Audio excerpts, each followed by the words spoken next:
In this video, I'll show you how to fix this CPU feature AVX2 not present error when trying to play Spider-Man 2.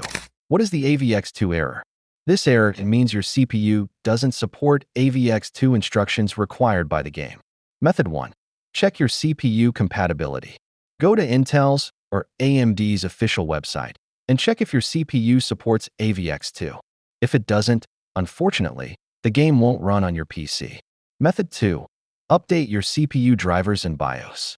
Update your motherboard's BIOS from the manufacturer's website. Update your CPU drivers via Device Manager or your PC manufacturer's support page. Sometimes, a BIOS update enables AVX2 support on newer CPUs.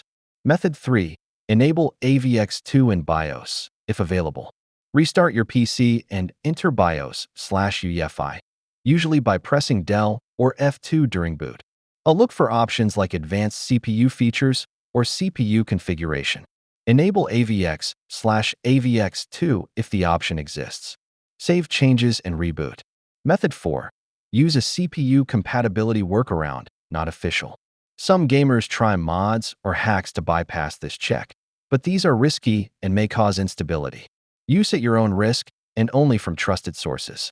Final note: if your CPU doesn't support AVX2, upgrading your processor is the best way to fix this error. Thanks for watching. If this helped, hit the like button and subscribe for more PC game fixes.